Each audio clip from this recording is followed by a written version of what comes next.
ஹாய்ங்க, அனைவருக்கும் வணக்கம். இப்ப நம்ம ஆல்ரெடி 2 வீக்ஸ்ல என்னென்னலாம் படிச்சிருக்கிறோங்க. மரபு தொடர்ல வந்துட்டு டெய்லி வந்துட்டு 5 அதன் அடிப்படையில் நீங்க 45 வந்து முடிச்சிருப்பீங்க. ஏன்னா நம்ம 9 நாட்கள் தானங்க படிச்சோம். ஏன்னா ஒரு நாள் தீபாவளி வந்துருச்சு. ஓகேங்களா? அப்புறம் இந்த 3வது வாரத்துக்கு நம்ம 46ல இருந்து 70 வரைக்கும் வந்து படிச்சு முடிச்சிடலாம். ஓகேங்களா? நான் வந்து ஃபுல்லா வந்து டீச் பண்ணி போட்டுறேங்க. நீங்க என்ன பண்றீங்க, டெய்லி வந்து 5 வந்து படிச்சுக்கோங்க. சரிங்களா? ஓகேங்க. இந்த பிடிஎஃப் வந்துட்டு பெய்டு பேட்ச் ஸ்டூடெண்ட்டுக்கு வந்து இந்த பிடிஎஃப் வந்து சென்ட் பண்ணிடுறேன். யூடியூப் மாணவர்கள் வந்துட்டு இதை வந்து நோட் பண்ணிக்கோங்க. சரிங்களாங்க? ஓகேங்க. அறக்க பறக்க அப்படின்னானுங்க விழுந்து விழுந்து. அறக்க பறக்க என்னப்பா இப்படி ஸ்பீடா எங்கப்பா போற, விழுந்து விழுந்து அப்படின்னு சொல்லுவாங்க இல்லைங்க. அறம் பாடுதல். அறம் பாடுதல்னா தீ சொற்பட்டு தீய பயனுண்டாக பாடுதல். என்னங்க, தீய பயனுண்டாக பாடுதல். இது ஃபுல் மீனிங் வந்துட்டு கீழே இருக்குங்க. நீங்க வந்து எதை படிக்கணும், எதை நோட்ஸ் எடுக்கணும்னு கேட்டதுனால நான் அது தனியா ஃபர்ஸ்ட் கொடுக்குறேன். சரிங்களா? அரிதுயில் அப்படின்னா யோக நித்திரை. அரிதுயில்னா யோக நித்திரை. அறிமுகம் அப்படின்னா தெரிந்த முகம், பழக்கம். அறிவறிவாக அப்படின்னா விளக்கமாக தீர. ஓகேங்களா? விளக்கமாக தீர. அறுதியிடுதல். அறுதியிடுதல் அப்படின்னா முடிவுக்கு கொண்டு வருதல், தீர்மானித்தல். சரிங்களா? முடிவுக்கு கொண்டு வருதல், தீர்மானித்தல். அறுத்து கட்டுதல். அறுத்து கட்டுதல் அப்படின்னா தாலி நீங்கிய பின் மறுதாலி கட்டி மணத்தல். என்னங்க, அறுத்து கட்டுதல் அப்படின்னா தாலி நீங்கிய பின் மறுதாலி கட்டி மணத்தல். அறுப்பு சுகம் அப்படின்னா விதவைக்கு கொடுக்கும் பொருள். அறுப்பு சுகம் அப்படின்னா விதவைக்கு கொடுக்கும் பொருள். அடுத்து 54. அறை கூவுதல். அறை கூவுதல் அப்படின்னா போருக்கு அழைத்தல். போருக்கு அழைக்கிறது. சரிங்களா? அறை கூவுதல் அப்படின்னா போருக்கு அழைத்தல். அடுத்து 55ங்க. அறை முறையிடுதல். அறை முறையிடுதல் அப்படின்னா குறை தெரிவித்தல். குறை தெரிவித்தல். அறை முறையிடுதல் அப்படின்னா குறை தெரிவித்தல். 56ங்க. அற்று போதல். அற்று போதல்னா முழுதும் ஒளிதல். முழுதும் ஒளிதல், இடை முறிதல். இடை முறிதல். அற்று போதல் அப்படின்னா முழுதும் ஒளிதல், இடை முறிதல். சரிங்களா? அடுத்து 57. ஆக்கங்கூறுதல். ஆக்கங்கூறுதல்னா ஆசி கூறுதல், வாழ்த்துதல். என்னங்க, ஆசி கூறுதல், வாழ்த்துதல். 58. ஆசார கள்ளன். ஆசார கள்ளன் அப்படின்னா ஒழுக்கம் உள்ளவன் போல் நடிக்கும் கள்ளன். சரிங்களா? ஒழுக்கம் இருக்கிற மாதிரி நடிக்கக்கூடிய கள்ளனை வந்து சொல்றாங்க. ஓகேங்களா? ஆசார கள்ளன், ஒழுக்கம் உள்ளவன் போல் நடிக்கும் கள்ளன். சரிங்களா? அடுத்து 59. ஆசை வார்த்தை. ஆசை வார்த்தைனா நம்பிக்கையுண்டாக சொல்லும் சொல். ஆசை வார்த்தை அப்படின்னா நம்பிக்கையுண்டாக சொல்லும் சொல். சரிங்களா? ஓகே. 60. ஆடைக்கும் கோடைக்கும். ஆடைக்கும் கோடைக்கும் அப்படின்னா எல்லா பருவ காலத்தும் ஆட்கொள்ளுதல், அடிமை கொள்ளுதல். எப்படிங்க? எல்லா பருவ காலத்தும் ஆட்கொள்ளுதல், அடிமை கொள்ளுதல். அடுத்து 61. ஆணி கொள்ளுதல். ஆணி கொள்ளுதல் அப்படின்னா இருப்பிடத்தை நிலை பெற செய்து கொள்ளுதல். இருப்பிடத்தை நிலை பெற செய்து கொள்ளுதல். அடுத்து 62. ஆணித்தரம் அப்படின்னா முதற்றரம். ஆணித்தரம் அப்படின்னா முதற்றரம். ஓகேங்களா? 63. ஆர்ப்பாட்டம். ஆரவாரம். ஆரவாரம். ஆர்ப்பாட்டம் அப்படின்னா ஆரவாரம். அடுத்து 64. ஆளா பறத்தல் அப்படின்னா திண்டாடுதல். ஆளா பறத்தல்னா என்னங்க, திண்டாடுதல். 65. ஆவி சேர்த்தல். ஆவி சேர்த்தல் அப்படின்னா கட்டி அணைத்தல். கட்டி அணைத்தல். ஆவி சேர்த்தல்னா கட்டி அணைத்தல். ஓகே. 66. ஆழம் பார்த்தல். என்னங்க, ஆழம் பார்த்தல். ஒருவன் அறிவு முதலியவற்றை ஆராய்தல். சரிங்களா? அதாவது ஒருத்தவங்களோட அறிவை வந்துட்டு ஆராயக்கூடியது. ஆழம் பார்த்தல்னா ஒருத்தரோட அறிவை வந்துட்டு ஆராய்ந்து பார்க்கக்கூடியது. 67. ஆளும் பாழுமாய். ஆளும் பாழுமாய். சீர்கேடாய் வீணாக. அப்படிங்க, சீர்கேடாய் வீணாக. 68. ஆறப்போடுதல் அப்படின்னா காலம் தாழ்த்தல். ஆறப்போடுதல் அப்படின்னா காலம் தாழ்த்தல். அடுத்து 69. ஆறல் பீறல். ஆறல் பீறல் பயனற்றது. அடுத்து 70. ஆற அமர அப்படின்னா அமைதியாக. இப்போ ஒவ்வொன்றுக்கும் வந்துட்டு விளக்கம் பார்த்திடலாம். ஈஸியா இருக்கக்கூடியதுக்கு நான் விளக்கம் சொல்லியிருக்க மாட்டேன், கொஞ்சம் உங்களுக்கு புரியாம இருக்கிறதுக்கு மட்டும் சொல்றேன். இப்போ இது பாத்தீங்கன்னா 47வதுங்க. அறம் பாடுதல். அறம் பாடுதல், தீச்சொல் பட்டு தீப்பயன் உண்டாக பாடுதல் அப்படின்னா என்னன்னு விளக்கம் கொடுத்திருக்கேன். இது வந்துட்டு ஒரு வகையான சாபம் அல்லது வசை பாடுதல் அப்படிங்கிறாங்க. வசை பாடுதல்னா என்னங்க? திட்டுறது. வசை வசை.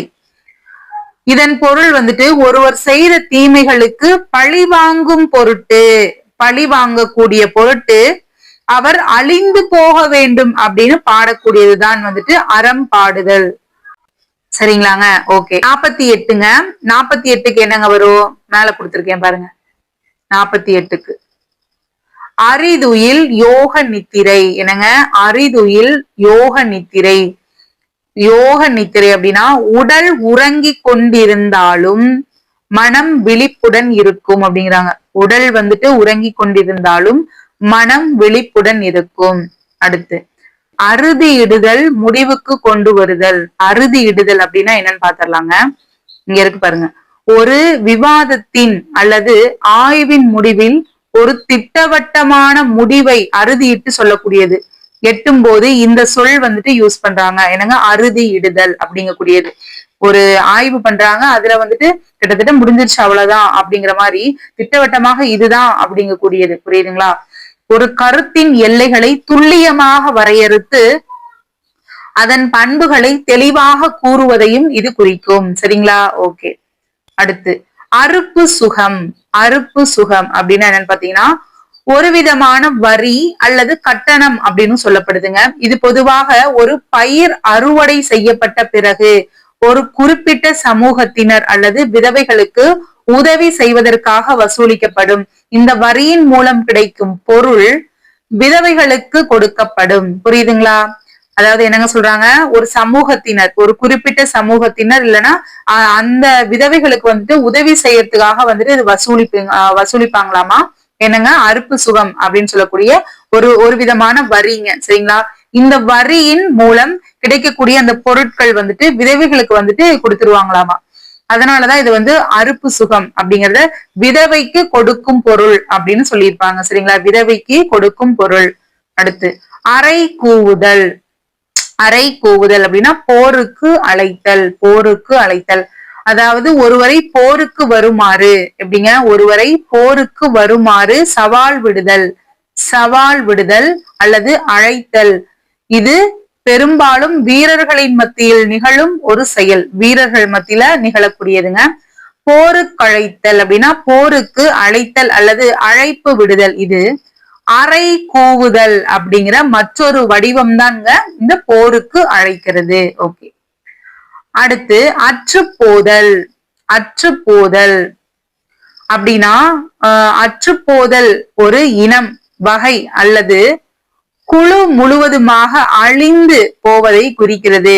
முற்றிலுமாக அழிந்து போகக்கூடியது. ஒரு இனமாக இருக்கட்டும், அந்த ஒரு சில வகைகள்லாம் இருக்கும், அந்த வகையினர் இவங்கெல்லாம் வந்துட்டு ஒரு குழுவா இருக்கிறாங்க, அவங்க முழுவதுமாகவே அழிந்து போவதை குறிக்கக்கூடியதுதான் அற்றுப்போதல். இது முற்றிலும் இல்லாமல் போவது அல்லது இடையில் நின்று போவது என பொருள்படும். என்னங்க? முற்றிலும் இல்லாமல் போவது அல்லது இடையில் நின்று போவது என பொருள்படும். அற்றுப்போதல் அப்படின்னா முழுவதுமாக ஒளிந்து போவது, இடையில் முறிந்து போவது அப்படிங்கக்கூடிய மீனிங் வரும். முழுவதுமாக ஒளிந்து. இப்ப நீங்க இத வச்சே வந்துட்டு எப்பேற்பட்ட கேள்விகள் கேட்டாலும் இந்த மீனிங் தெரிஞ்சுக்கிட்டீங்க இல்லைங்க, மீனிங் தெரிஞ்சுக்கிட்டாலே அவங்க என்னத்தை கொடுத்தாலும் உங்களால ஆன்சர் பண்ண முடியும். புரியுதுங்களா? முழுவதுமாக ஒளிந்து போவது, இடையில் முறிந்து போவது. ஓகேங்களா? அடுத்து ஆடைக்கும் கோடைக்கும். ஆடைக்கும் கோடைக்கும் அப்படின்னா எல்லா பருவகாலத்தும் ஆட்கொள்ளுதல். எல்லா பருவகாலத்தும் ஆட்கொள்ளுதல், அடிமை கொள்ளுதல். என்னன்னு பாக்கலாங்களா? அதாவது சூழ்நிலைக்கு ஏற்ப அந்த ஆடை கொள்ளுதலுக்கும் இந்த மீனிங்கும் பாருங்களேன் நம்மளுக்கு எப்படி இருக்குது, எவ்வளவு வித்தியாசம் இருக்குன்னு. சூழ்நிலைக்கு ஏத்த மாதிரி நம்ம வந்து மாறிக்கணும் அப்படின்னு சொல்லுவாங்க இல்லைங்க. இப்ப இங்க இருக்கிறோம்னா இதுக்கு ஏத்த மாதிரி மாறிக்கணும்ப்பா, இங்க வந்துட்டு நம்மளோட ஆக்டிங்ல வந்துட்டு காமிச்சிட்டு இருக்க கூடாது அப்படின்னு சொல்லுவாங்க இல்லைங்க. எந்த நிலையிலும் ஒருவரின் அடிமைத்தனம் அல்லது கட்டுப்பாட்டை குறிக்கலாம். ஓகேங்களா? பணிஞ்சு போகணும். இந்த ஒரு சில இடங்கள்ல எல்லாம் பணிஞ்சுதான் போகணும், அங்கெல்லாம் பணிஞ்சுதான் போகணும், வேற வழி இல்லை அப்படிம்பாங்க இல்லைங்க. சூழ்நிலைக்கு ஏற்ப மாறும் தன்மை. எந்த நிலையிலும் ஒருவரின் அடிமைத்தனம் அல்லது கட்டுப்பாட்டை குறிக்கக்கூடியதுதான் என்னங்க, ஆடைக்கும் கோடைக்கும் எல்லா பருவ காலத்தும் ஆட்கொள்ளும் அடிமை கொள்ளுதல். சரிங்களா? ஓகே. அடுத்து ஆணி கொள்ளுதல். ஆணி கொள்ளுதல் அப்படின்னா ஒரு இடத்தை அல்லது ஒரு நிலையை உறுதியாக பற்றி கொண்டு அதை விட்டு விடாமல் இருத்தல். என்னங்க, ஒரு பிளேஸ வந்துட்டு நிலையா வந்து நம்ம புடிச்சுக்கணுங்க. ஓகேங்களா? விட்டுறக்கூடாது. இப்ப நம்ம வந்துட்டு டிஎன்பிஎஸ்சிக்கு படிச்சுட்டு இருக்கோம்னா விட்டுறக்கூடாது. அந்த ஜாபை எடுத்துட்டு தான் அடுத்ததை பார்க்கணும். அந்த மாதிரி உறுதியான மன உறுதியோட இருக்கணும். இடையில என்ன நடந்தாலும் என்ன பிரச்சனை வந்தாலும் அந்த ஜாபை எடுத்துட்டு நான் பாத்துக்கிறேன் உன்னைய அப்படிங்கக்கூடிய அந்த மனநிலை வந்து நம்மளுக்கு வரணும். சரிங்களா? ஒரு இடத்தை அல்லது ஒரு நிலையை உறுதியாக பற்றி கொண்டு அதை விட்டு விடாமல் இருத்தல். ஓகேங்களா? ஓகே. இருப்பிடத்தை நிலை பெற செய்து கொள்வது. இருப்பிடம், இடம் எல்லாத்துக்குமே இது வந்து செட் ஆகுங்க. ஒரு குறிப்பிட்ட இடத்தில் நிலைத்தன்மை அடைவதையோ அல்லது ஒரு நிலையில் உறுதிப்படுவதையோ குறிக்கிறது. இது ஒரு கருத்தை, ஒரு கொள்கையை அல்லது ஒரு வாழ்விடத்தை உறுதியாக பிடித்து கொள்வதை குறிக்கலாம். சரிங்களாங்க? ஓகே. அது ரிலேட்டடா என்ன மீனிங்ல வருதோ அதுக்கு எல்லாமே இது வந்துட்டு செட் ஆகுங்க. அடுத்து ஆணித்தரம். ஆணித்தரம் இது வந்துட்டு எப்படின்னா உறுதியான, திடமான, நம்பகமான. ஆணித்தரமா சொல்றப்பா, உறுதியா சொல்றப்பா, திடமா சொல்றேன், எனக்கு ரொம்ப நம்பிக்கை இருக்கு, அடிச்சு சொல்றேன் அப்படிம்பாங்களேங்க, அதெல்லாம் வந்துட்டு இந்த ஆணித்தரம் அது கூட வந்துட்டு ஒப்பிட்டு சொல்றாங்க. ஓகேங்களா? உண்மையான அப்படிங்கக்கூடிய எல்லா மீனிங்குமே வந்து ஒரு கருத்தை உறுதியாக ஆணித்தரமாக சொல்வது என்பது எந்தவித சந்தேகத்திற்கும் இடமின்றி வலுவாக பேசுவதை குறிக்கும். ஆணித்தரமா சொல்ற, இந்த வருஷம் நான் வந்து ஜாப் வந்து அச்சீவ் பண்ணி காமிக்கிறேன். ஓகேங்களா? அப்போ சொன்னா மட்டும் போதுங்களா? அதுக்காக என்னென்னலாம் வேணுங்க, டெய்லி வந்துட்டு லைவ் வந்துட்டு டெஸ்ட் வந்து அட்டன் பண்ணுங்க, இல்ல நீங்களாவே உட்கார்ந்து படிங்க, டெய்லி வந்து ரிவிஷன் பண்ணுங்க. எவ்வளவு படிக்கிறீங்களோ அதை வந்து டெய்லி ஒரு 2 டைம் படிக்கிறீங்க அப்படின்னா அதை வந்து 10 டைம் வந்து ரிவிஷன் பண்ணுங்க. எல்லாமே கரெக்டா பண்ணணுங்க. டெஸ்ட் அட்டன் பண்ணணும், ரிவிஷன் அட்டன் பண்ணணும். எல்லாம் பண்ணனீங்கன்னாதான் உங்களுக்கு 100% உங்களால வந்து நீங்க நினைச்ச கனவை வந்து அடைய முடியும். ஓகேங்களா? ஓகே.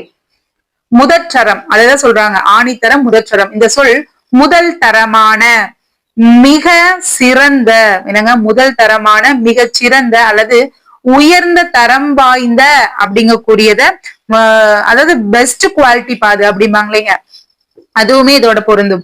ஒரு பொருளின் அல்லது சேவையின் தரம் மிக உயர்ந்த நிலையில் இருக்கும் போது அதனை முதல் தரமா இருக்குது அப்படின்னு சொல்லி சொல்றது. ஓகேங்களா? ஓகே. அடுத்து ஆளா பறத்தல். ஆளா பறத்தல் அப்படின்னா ஆளா அப்படிங்கக்கூடியது ஒரு வகையான பறவைங்க, ஒரு வகையான பறவை. இது வந்து இறை தேடும் போது வட்டமிட்டு பறப்பது போல ஒரு குறிப்பிட்ட இடத்தை சுற்றி சுற்றி வருங்களாமா. ஓகேங்களா? சுத்தி சுத்தி வருமாமா. பொதுவாக ஒரு வேலையை செய்யாமல் அல்லது ஒரு முடிவை எடுக்க முடியாமல். ஓகேங்களா? இப்ப வந்து நம்ம டிஎன்பிஎஸ்சி மாணவர்கள் நம்மளையே வந்து எடுத்துக்கலாங்க. சரிங்களா? நம்மள வந்து என்னடா இவனுங்க வேற அவுட் சோர்ஸ படிக்கணுங்கிறானுங்க, அந்த கலைச்சொல் பேரகராதியை படிக்கணுங்கிறாங்க, இதை எப்படி படிச்சு முடிக்கிறது, முடிச்சிடலாமா, ஸ்கூல் புக்க படிக்கலாமா, அவுட் சோர்ஸ் படிக்கலாமான்னு சொல்லிட்டு உட்கார்ந்து யோசிச்சுக்கிட்டே இருப்போம். ஒன்னத்தையும் முழுசா முடிச்சிருக்க மாட்டோம். அதனால நான் என்ன சொல்ல வரேன்னா, ஸ்டார்டிங்ல நான் என்ன ஸ்டடி பிளான் கொடுத்துருக்கேனோ அதை வந்து ஃபாலோ பண்ணி படிங்க. டெய்லி வந்து ரிவிஷன் பண்ணிட்டே வாங்க. அதுக்கு என்ன தேவையானது, எக்ஸ்ட்ரா வந்துட்டு ப்ரீவியஸ் கொஸ்டின் எப்ப ஆட் பண்ணணும், எப்ப வந்துட்டு எக்ஸ்ட்ரா சோர்ஸ் படிக்கணும் அப்படிங்கக்கூடியது எல்லாம் எனக்கு தெரியும். என்ன கொடுக்குறனோ அதை அப்படியே லைனா படிச்சுட்டே வாங்க. புரியுதுங்களா? நோட்டிபிகேஷனுக்கு முன்னாடி எல்லாத்தையும் முடிக்கணும். யோசிச்சிட்டே இருந்தீங்கன்னா அதுலயே வந்து 2-3 மாதங்களா நீங்க கடத்திடுவீங்க. அப்புறம் வந்து பின்னாடி அந்த டைம்லாம் நம்மளுக்கு கிடைக்காது. அதனால வந்து படிச்சுக்கிட்டே யோசிச்சு ஒவ்வொன்னா வந்து ஆட் பண்ணி படிச்சுக்கலாங்க. புரியுதுங்களா? யோசிச்சுட்டே இருந்து மனவேதனைப்பட்டுட்டே இருந்து அதனால என்னங்க பிரயோஜனம்?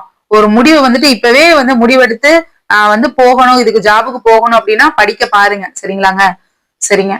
அதாவது என்ன சொல்றாங்க, ஒரு வேலையை செய்யாமல் அல்லது ஒரு முடிவை எடுக்க முடியாமல், புரியுதுங்களா, ஒரே இடத்தை சுற்றி அலைந்து திரிவதை குறிக்க இந்த சொல் பயன்படுத்தப்படுது. புரியுதுங்களா?